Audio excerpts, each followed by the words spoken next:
je pense que le mot de la fin, ça vaut bien. Quelque part, si vous avez d'autres questions à poser dans ce sens-là, moi, je suis en attente des questions que vous avez par rapport à ce qui vient d'être dit. Oui. Vous parlez de conflit. Oui. Jusqu'où est-ce qu'il faut. Enfin, un conflit, est-ce qu'on serait dans un conflit. Vous parlez de violence et vous dites qu'il faut des conflits pour éviter la violence. Enfin, on a l'impression que derrière le mot conflit, il y a de la violence. Oui, mais si je vous dis par exemple conflit, qu'est-ce qui vous vient spontanément en tête comme mot? Dispute. Clash. Guerre. Enfin bref, ce mot conflit est connoté négativement. Il ne faut pas entrer en conflit. Alors que pour moi, c'est l'inverse, et c'est réhabiliter cette notion qui est fondamentale. On est fondamentalement différents. On a fondamentalement des avis, des cultures, des éducations différentes. Comment vous me dites qu'on n'entre pas en conflit? Mais ce n'est pas la peur du conflit qu'on a, c'est la peur de la violence. C'est la peur d'être culpabilisé, d'être abandonné. Dans un couple, on ne va pas dire à l'autre « tu me fais chier ». On dit « écoute, tu sais, ce serait peut-être mieux si… » Parce que derrière, il y a peut-être la peur d'être abandonné, dans des cas plus graves, de recevoir, je sais pas moi, d'être agressé. Et c'est là qu'on voit la confiance. La confiance, c'est quand je peux vous dire ce que je pense. Et vous me dites « j'entends bien, mais moi je ne suis pas d'accord ». Et on s'assied. Avec de la colère, avec aussi de l'agressivité. Mais je vous dis ce qui se passe chez moi, mais je ne suis pas rejeté. Je ne suis pas abandonné. C'est la peur de la violence qui est présente. En tout cas, moi, c'est mon hypothèse. Mais j'apporte de l'information. La vraie information, c'est moi qui ne suis pas d'accord. Si je ne dis rien, ben c'est ça l'abandon. Et je vais vous donner mon masque.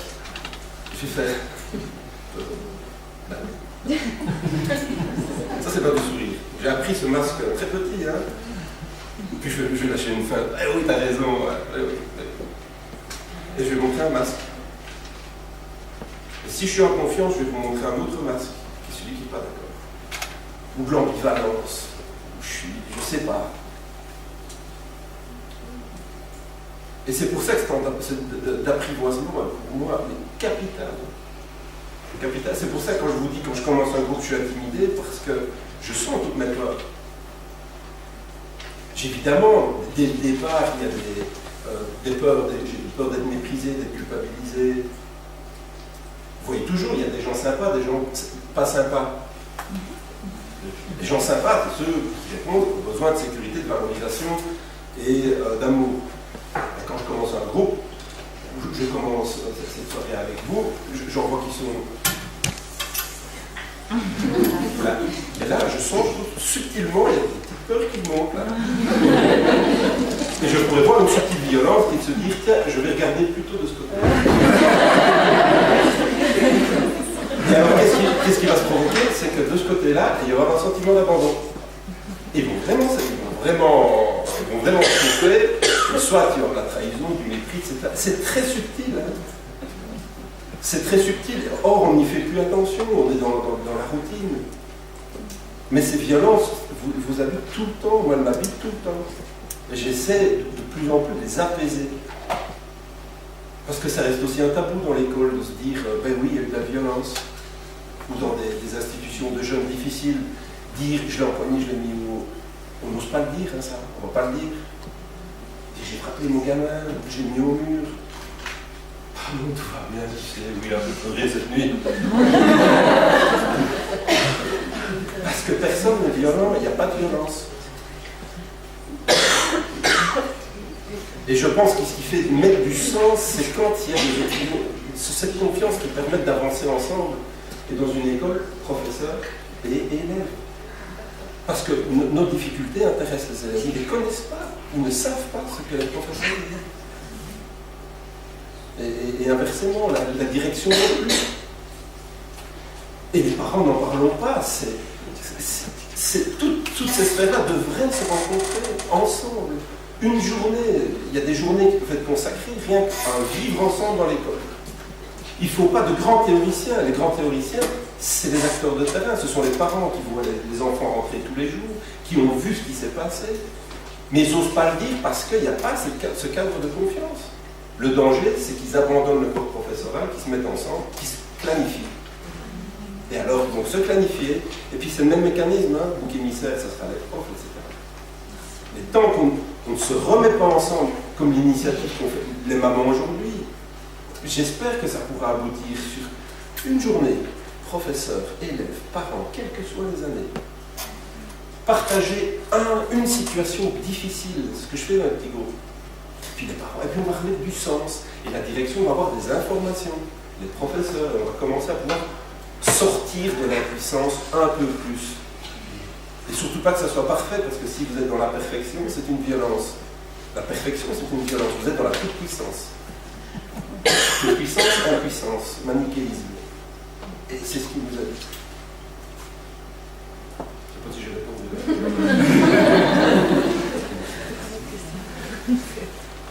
Excusez-moi, moi je me posais un peu la question en tant que parent, finalement.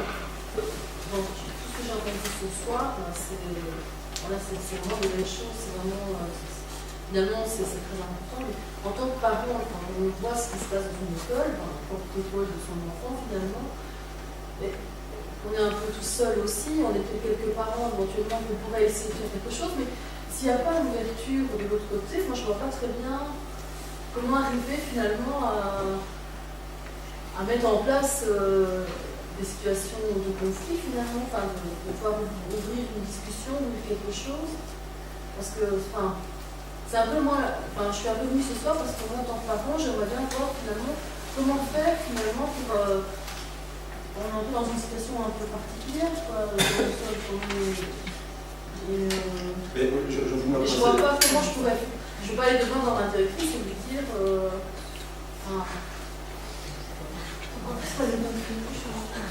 ah ben oui, mais il faut être très fort. Est-ce qu'il y aura une issue? C'est très difficile. C'est sûr, parce que le conflit, on ne l'a pas appris. Enfin, très peu ont appris le conflit avec ses propres parents. Ou l'agressivité. Et dire, parents, tiens, ça me fait du bien, tu fais bien t'exprimer comme ça, c'est bien d'avoir la colère, je vois ce que tu penses. C'est pas donné. Mais j'ai envie de dire, moi je passerai la parole aux mamans. Vous êtes partis aussi les mamans. Hein, si vous avez organisé cette soirée, vous êtes partis aussi de difficultés. Notre planification nous fait du bien. Pardon? Notre planification nous fait du bien. C'est vrai qu'on a eu besoin mais oui, de se retrouver entre semblables pour pouvoir recréer cette zone de confiance. Enfin, en tout cas, ça c'est sûr. Et on avait aussi envie de pouvoir se mettre en danger par rapport à ça ce soir, en partageant nos préoccupations avec vous. Mais d'autre part, ça augmenterait notre sentiment de sécurité si on pouvait augmenter un peu notre clan de personnes en question. Mais oui. Là, je parle en nom de tout le monde, et en fait, ça n'engage que moi. Mais oui. Non, c'est... Oui, madame. Maintenant, il faut se dire aussi, on n'est pas, voilà, quand on vient avec une demande, je me dis que très souvent, si on vient maintenant en toute délégation, on dit, on revendique, on est aussi en difficulté. Parce qu'on risque d'avoir en face la montée qui monte. En général, quand on vient avec en disant, écoutez, là j'ai une difficulté, est-ce que vous pouvez m'aider? Ça peut peut-être aider. Ça peut peut-être aider à mettre les choses à plat, en disant, voilà, on a une difficulté avec mon fils, j'ai une difficulté, parce que j'aimerais bien, je vais prendre un exemple d'une maman qui me disait, voilà, son fils avait été puni pour une rédaction, parce que elle avait, son fils qui était en deuxième rénové, avait écrit dans la rédaction, en parlant d'une petite fille, voilà, il se l'était fait. Voilà. La professeure avait été offusquée, punition, le maître de l'après-midi, dans la tête du gamin, c'était il l'avait embrassé. Il se l'était fait, il l'avait embrassé. Alors, on en arrive là, la punition. Le gamin, on lui donne un travail de maths à faire, alors que c'est un devoir de français.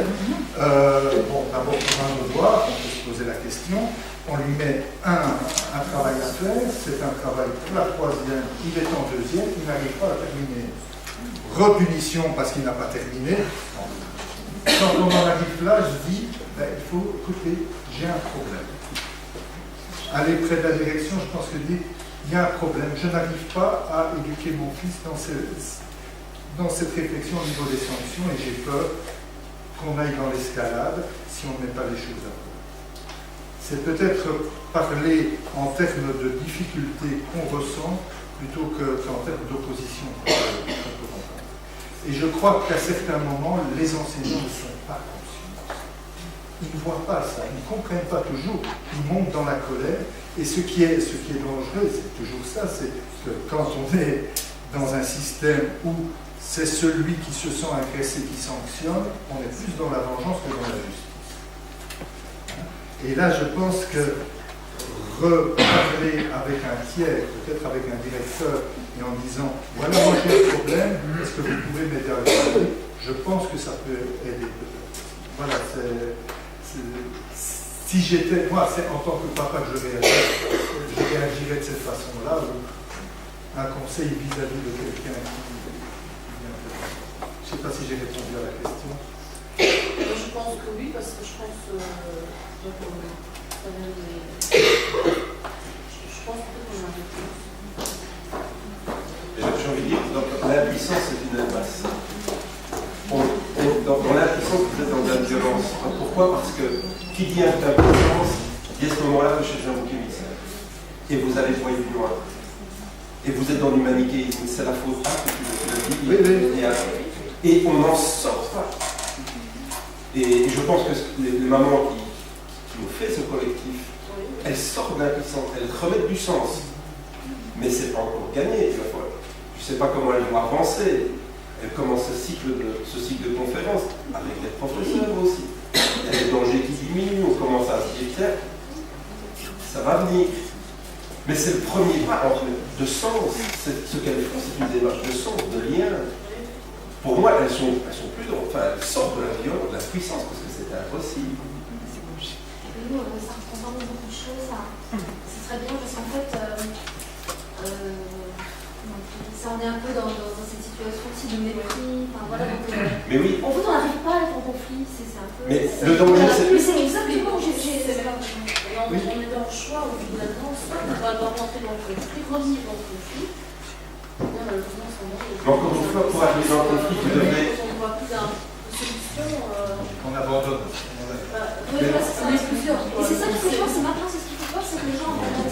C'est pas tellement cette situation qui était avant un peu. C'est maintenant que les gens l'abandonnent. C'est ça qui est là. Là, on voudrait faire quelque chose parce que.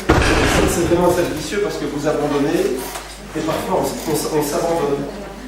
Quand on s'abandonne, on peut s'abandonner dans la dépression, dans l'alcool, où on ne se voit plus. Quand je fais des dessins aux étudiants, parce que c'est des sentiments que je peux avoir, la haine de soi, c'est comme si vous étiez sur la Lune et à un moment donné on vous dit « Oh, t'es un gros con ». Et bien, ce qui se passe, vous avez la Lune, et puis vous avez une petite nerve. Et vous voyez ça. Vous voyez ça. Et c'est fou parce que vous voyez plus, vous êtes plein de talent, d'imagination, de créativité, et vous voyez ça. Ce que je vois chez les étudiants, ce que je peux voir. Et ça, c'est la violence. Ça, c'est en effet, on voit la réalité de manière très simplifiée. Mais il n'y aura pas d'avancement sans professeurs, sans les parents, sans les étudiants. Des fois, obligé d'abandonner aussi. Abandonner pas dans ce sens-là, abandonner simplement parce que c'est sauver la vie, quoi. Quelque chose. On peut être dedans dans le plan, on peut essayer de rentrer dans le contenu, on peut essayer plein de choses, mais si de l'autre côté ça ne répond pas.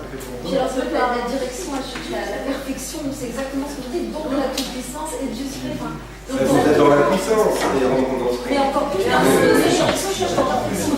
Alors, quand je n'étais pas dans la perfection avant, et tout le monde se sentait bien, pas. Alors, la personne qui l'a fait, je pense, c'est ça qui est pertinent, c'est la personne qui vraiment bien fait. Juste, elle n'est pas dans cette situation, ça me détend.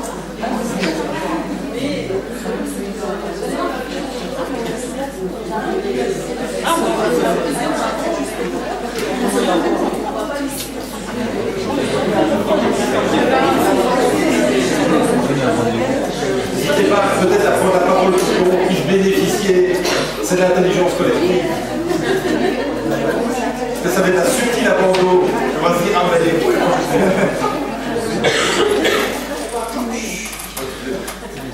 Je suis moi-même enseignant et je me dis qu'on est chaque fois face à un groupe ou en charge de la gestion d'un groupe.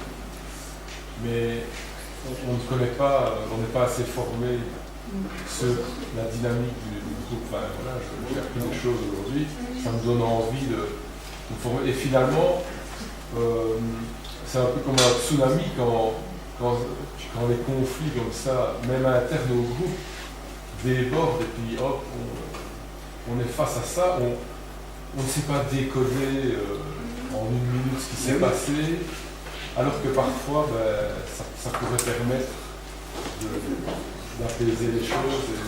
Et donc, soit on est attentif à ça et alors on va vers les formations personnellement, ou alors l'autorité supérieure s'en rend compte et quelque part impose.